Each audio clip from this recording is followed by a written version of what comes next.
Arnaud. Bonsoir. Alors, parlez-nous de votre personnage, quelle touche vous lui avez donnée particulière? Alors j'ai cherché le côté le plus humain finalement du personnage. Dans cette adaptation qu'on a faite, on a voulu ne pas trop mettre en valeur le côté soldat, mousquetaire, épique, etc. Et je pense que voilà, j'ai gagné un peu plus en humanité, à mon avis. Je pense que c'est voilà, la voie qu'on a suivie dans cette mise en scène. D'accord. Est-ce que vous êtes aussi ancré dans un répertoire assez classique ou Oui, je vais jouer bientôt Don Juan, le rôle de Don Juan dans une adaptation d'Yves Morvan aussi, donc voilà, du théâtre classique encore une fois. Et aussi j'ai travaillé en atelier, en cours d'art dramatique et aussi au Brésil, puisque je suis brésilien, j'ai déjà joué des pièces classiques. Brésilien, ouais. Voilà, tout à fait, donc j'ai joué dans des pièces classiques aussi au Brésil. Ça fait longtemps que vous êtes en France? Ça fait 7 ans. 7 ans? Donc, et vous comptez faire une carrière ici en France? Tout à fait, oui. Et pourquoi la France et pas le Brésil? Alors, pourquoi la France? En fait, j'ai toujours été fasciné par la culture française. Ma mère, elle est prof de français au Brésil.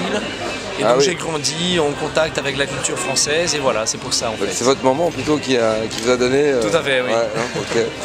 Donc, ça aide beaucoup. Après cette pièce, donc, vous avez parlé, d'autres projets à communiquer? Tout à fait, Don Juan, surtout. Oui. Voilà. Donc Don Juan, du mois de juillet jusqu'au mois de septembre 2009, au Théâtre du Nord-Ouest à Paris. Voilà. Très bien, merci. Merci beaucoup. Romaric, alors, votre personnage. Donc le Bré c'est le râleur.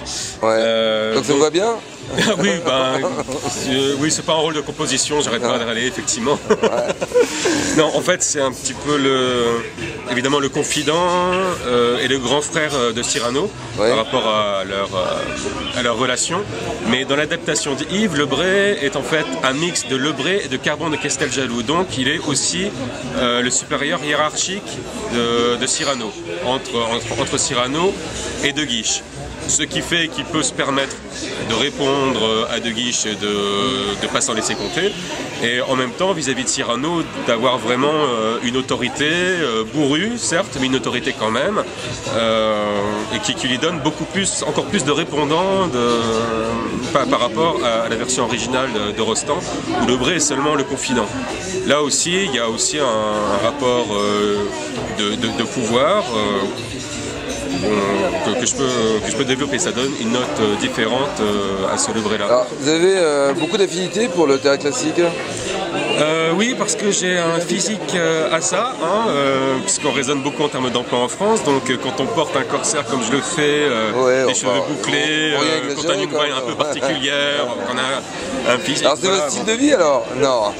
Non, même pas. Je voudrais bien sortir un peu du classique. Je désespère pas de faire du contemporain. Mais c'est vrai qu'on me voit essentiellement dans du classique. Alors, quand j'ai commencé, on me voyait essentiellement dans les rôles tragiques, dramatiques, les méchants, les fourbes, les traîtres, les salauds. Depuis quelques années, comme je me suis un peu empâté, on va dire, je suis davantage dans des rôles de comédie. Le Bré, c'est quand même quelque chose qui est encore assez sobre, mais j'ai joué dernièrement dans un Shakespeare, La Nuit des Rois, des rôles de bouffon, j'ai joué quelques Molières, des rôles de comédie, des rôles de ballet, des choses comme ça. Donc, pas au cinéma, toujours théâtre? Toujours théâtre. Moi, mes activités, c'est essentiellement le théâtre, mais aussi l'enseignement, puisque je donne des cours à des adolescents dans des collèges de ZEP. D'ailleurs, je les fais jouer tous les ans au théâtre Jean Villard de Suresnes, dans le cadre d'un festival pour adolescents qui s'appelle TEPACAP. Cette année, j'ai animé aussi avec Marion Sarraud, réalisatrice, un atelier à HEC.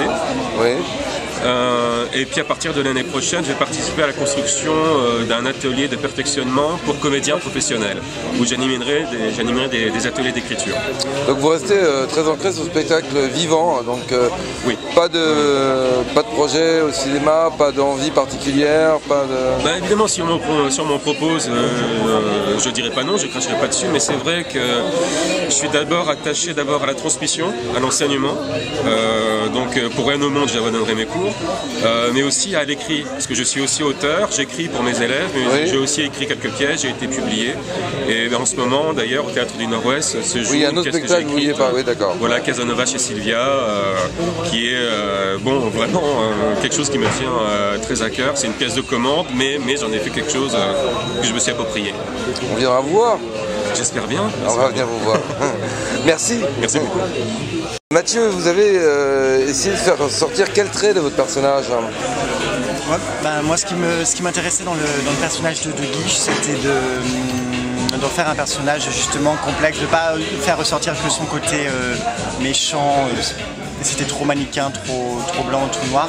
Donc je voulais aussi apporter un côté, aussi montrer que c'était quelqu'un d'humain, de touchant, qui pouvait avoir des sentiments, un petit côté enfantin parfois, et aussi en même temps ce côté de poigne, de dureté.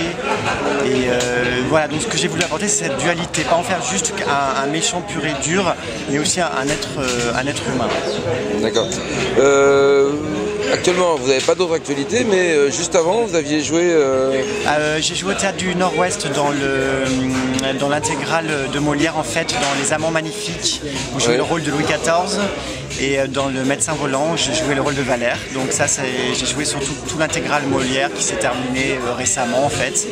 Et, donc vous évoluez plutôt dans le répertoire classique, alors? Alors pour le moment, oui, mon expérience théâtrale, c'est principalement tournée vers le théâtre classique. Oui, mais et pour quelle raison?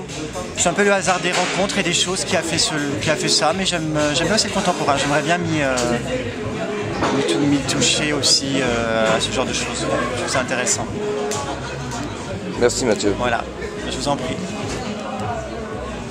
Contre ce seul rimeur, 100 hommes furent mis. C'est parce qu'on savait qu'il est de mes amis. Or donc, le lendemain, dans ma pâtisserie, accourut Cyrano sans nulle forfanterie, alors que j'essayais de sauver quelques pages, que mon épouse, Lise, poursuivait de sa rage.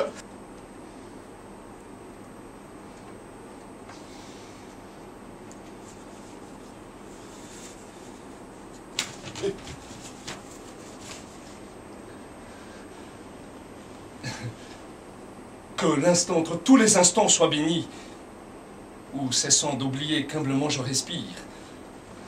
Vous venez jusqu'ici pour me dire... Mais... tout d'abord, merci. Car ce drôle, ce fat qu'au brave jeu d'épée hier vous avez fait mat, c'est lui qu'un grand seigneur épris de moi. De Guiche. Cherchait à m'imposer comme mari. Postiche. Je me suis donc battu, madame, et c'est tant mieux. Non pour mon vilain nez, mais bien pour vos beaux yeux. Puis, je voulais... Mais pour l'aveu que je viens faire, il faut que je revoie en vous le presque frère avec qui je jouais dans le parc près du lac. Oui, vous veniez tous les étés à Bergerac. Les roseaux fournissaient le bois pour vos épées.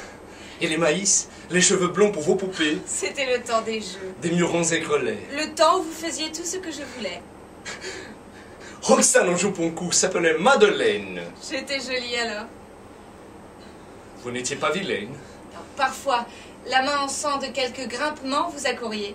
Alors, jouant à la maman, je disais d'une voix qui tâchait d'être dure: qu'est-ce que c'est encore que cette égratignure? Ah, c'est trop fort, et celle-ci? Non, montrez-la. À votre âge encore. Où t'es-tu fait cela? En jouant, du côté de la porte de Nesle. Donnez. Si gentiment, si gaiement maternel. Et dites-moi, pendant que j'ôte un peu le sang, ils étaient contre vous? Oh, pas tout à fait sans. Racontez! Non. Laissez. Mais vous, dites la chose que vous n'osiez tantôt me dire. À présent, j'ose. Car le passé m'encouragea de son parfum. Oui, j'ose maintenant, voilà.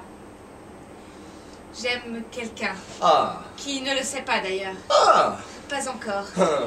Mais qui va bientôt le savoir s'il l'ignore. Ah.